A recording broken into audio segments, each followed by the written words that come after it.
वाचालं वालिसंस्तभवगं मग्यं पण्डितमानिनं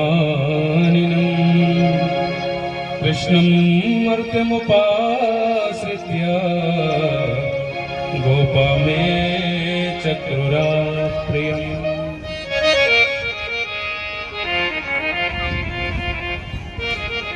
तो सबसे पहले कहते कि कल गिरिराज महाराज जी का जो पूजन संपन्न हुआ, सभी ब्रजवासियों ने प्रेम से 7 कोस की परिक्रमा लगाई और उसके बाद गिरिराज पूजन हुआ, अभिषेक हुआ।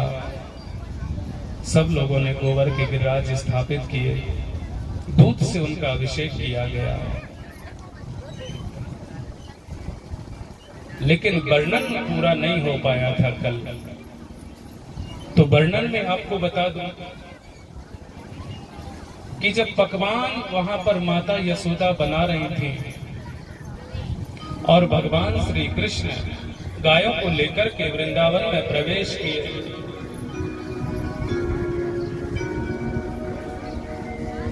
तो उन्होंने कहा कि माता ये किसकी पूजन की सामग्री तैयार हो रही है।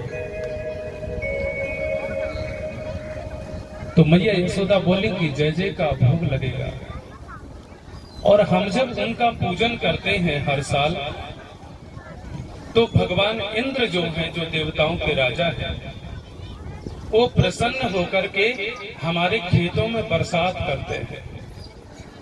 और जब वो बरसात होती है तो हमारे यहाँ अन्न पैदा होता है, फल फूल पैदा होते हैं, जिससे हमारे गांव में, ग्राम में रहने वाले सभी लोगों का, चराचर जीवों का, गायों का, बछड़ाओं का, बछियों का, सबका पेट भरता है और मनुष्यों का भी पेट भरता है। तो भगवान ने कहा कि माता, मैं उस पंचायत में जाना चाहता हूं जिस पंचायत ने ये निर्णय लिया है कि हर बार इंद्र की पूजा होगी। तो वहां पर नंद बाबा तो राजा थे उस ग्राम के। तो लाला जैसे मां पंचायत में पहुंचो,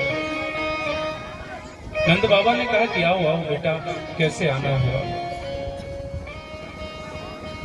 तो कहने लगे कि आज किसी की पूजा होनी है और मुझे पता लगा है। तो मैंने कहा कि एक बार मैं भी जान लेता हूं इसके बारे में।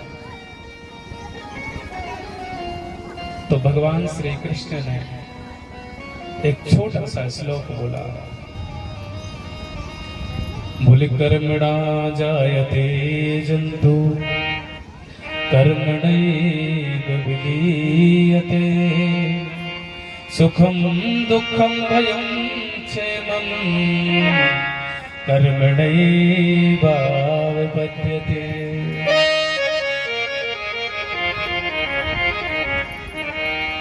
श्री ठाकुर जी ने जब प्राणी मात्र को, जीव को जन्म दिया, तो उस समय उन्होंने एक बात लिख करके भेजी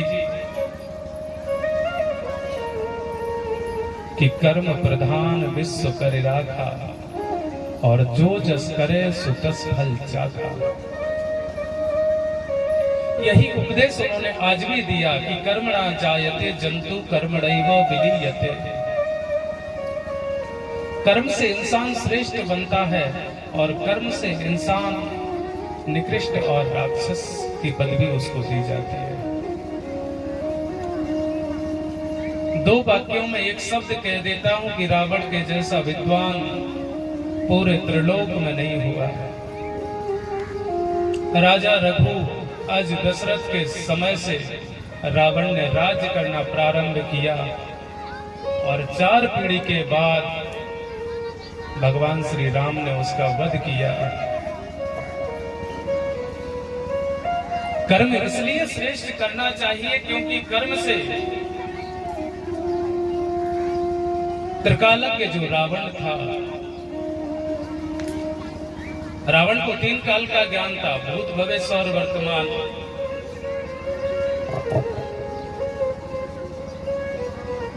और इतनी शक्ति थी महाराज उसमें कि क्या अपने गले को 10 बार काट करके चढ़ा दिया उसने भगवान शंकर को, और वो गला दोबारा से आ गया। और बड़ी बड़ी गाथाएं हैं रावण की। और रावण ने जाकर के सभी ग्रहों को, काल को, प्रकृति को अपने बस में कर लिया। ऐसा महान सम्राट हुआ।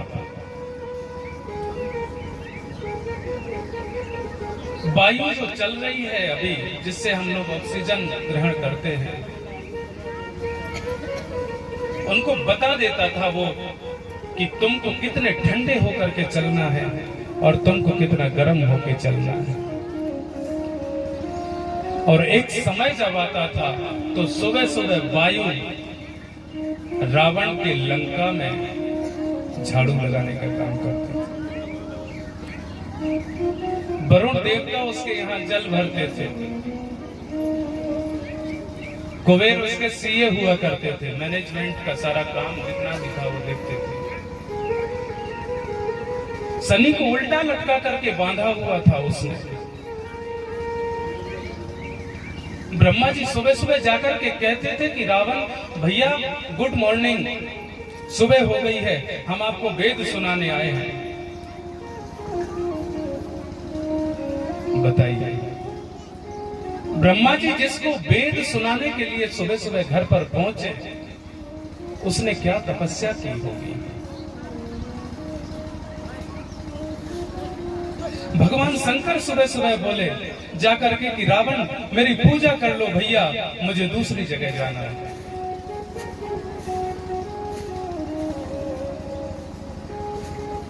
लेकिन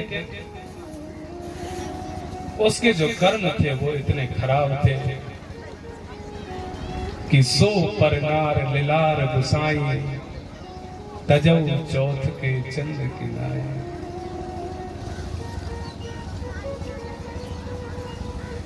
पर स्त्री को अगर गलत नजरों से तुमने देख लिया तो भी तुमको पाप लग गया।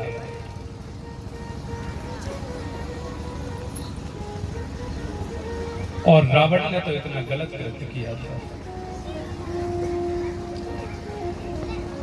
हालांकि ये प्रभु की ही लीला थी, क्योंकि जय और विजय नामक पार्षद दोनों रावण और कुंभकर्ण बने हुए थे। तो प्रभु की स्वरचित लीला ये थी, इसलिए। लेकिन उन्होंने ये बताया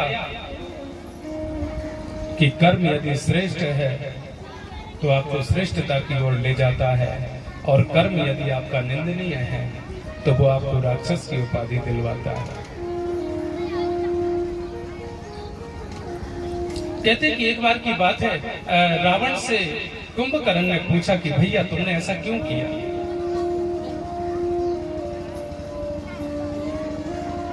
और तुमने सीता को अपनाने का प्रयास किया, लेकिन सीता ने तुम्हें अपनाया कि नहीं। बोले भैया सीता ने मुझे नहीं अपनाया। तो बोले तुमको राम बन करके जाना था भाई, अपहरण यदि करना था तो राम बन के करते तुम अपहरण। तो कहता है कि मैंने प्रयास वो भी किया था, लेकिन जब मैंने भगवान राम का स्वरूप धारण किया तो विश्व की जितनी भी स्त्रियां थीं सभी मुझे माता के स्वरूप में नजर आया। इसलिए भगवान मर्यादा पुरुषोत्तम है। माता सीता के अलावा उन्होंने दूसरी स्त्री को देखा तक नहीं।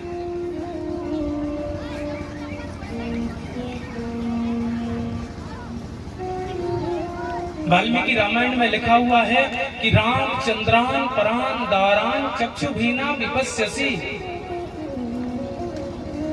भगवान रामचंद्र ने दूसरी स्त्री को नहीं देखा,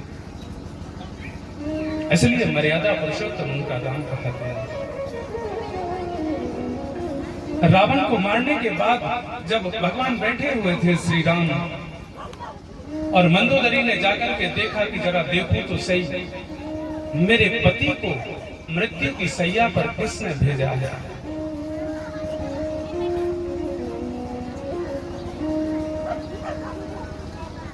तो जाकर के जब मंदोदरी पीछे से जाने लगी तो भगवान राम, क्योंकि सूर्य अस्ताचल की ओर जा रहा था, तो उसकी छाया जो है वो भगवान राम के सामने आई, और भगवान श्री राम उठ करके खड़े हुए और बोले, माता बताओ। तो मंदोदरी ने कहा कि मैं मंदोदरी हूं, जिस रावण को आपने मारा है मैं उसकी पत्नी हूं। तो भगवान राम हाथ जोड़ करके कहते हैं कि माता मुझे माफ करना, मुझे ये कदम उठाना पड़ा, हमारे सामने कुछ ऐसी मजबूरी थी जिसके कारण मुझे रावण का वध करना पड़ा।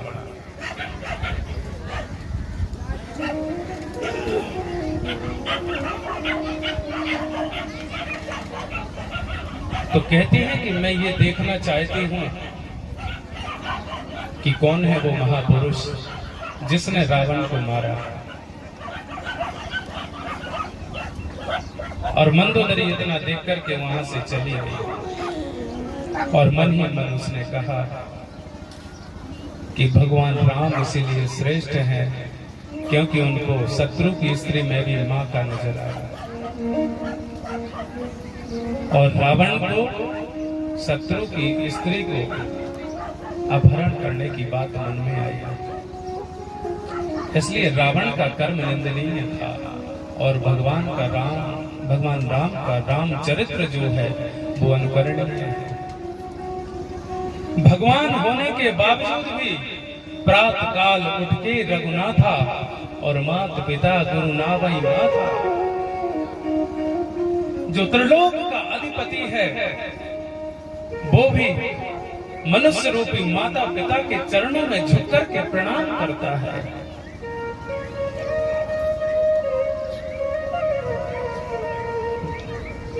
ऐसा भगवान श्री राम का चरित्र है। तो कहते हैं कि कर्म निर्माण करता है आपके आने वाले समय का, इसलिए श्रेष्ठ कर्म करो।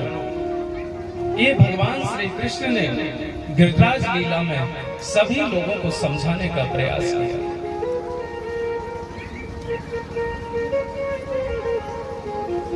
और कहते हैं कि यदि आपको ये बात समझ में नहीं आती तो इस बात को समझ लीजिए कि गिरिराज जी की तलहटी में हमारी गाय चरने के लिए जाती है, तो इंद्र के तो खेत कहीं है नहीं, और इंद्र को वैसे भी घमंड हो गया था बहुत ज्यादा। तो श्री ठाकुर जी ने कहा कि गिरिराज जी का पूजन होगा, मैं कहता हूं।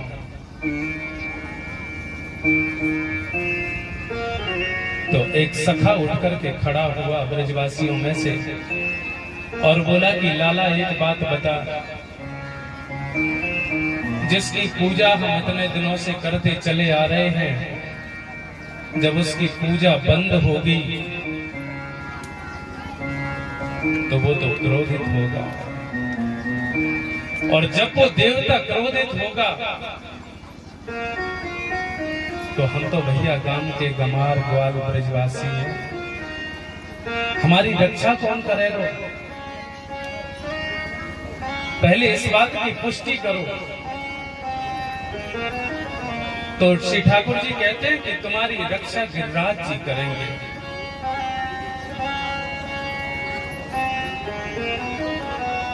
और जब ऐसा श्री ठाकुर जी ने कहा तो सभी ग्वालवाल ब्रजवासी ठाकुर जी के पीछे चल दिए।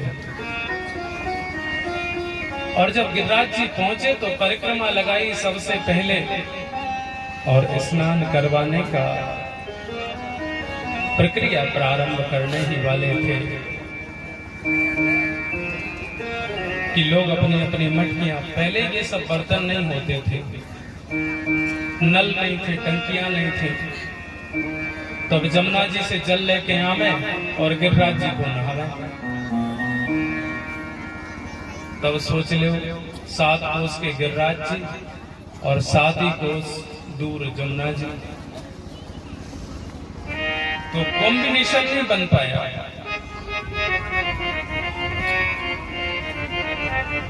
और सुबह से लेके सांझ है गई पर गिरिराज जी को नखो गीलो ना है। तो बोले क्या किया जाए? भगवान बोले तुम लोग थक गए होंगे, बैठो। सभी को बिठाया और बोले नेत्र बंद करो। तो सभी लोगों के नेत्र बंद करवाए और बोले गंगा जी का ध्यान करो। सो जैसे ही सबने गंगा जी को ध्यान किया सो मानसी गंगा प्रकट हो गई। बोलो मानसी गंगा की। मानसी गंगा जैसे प्रकट है गई, देख लो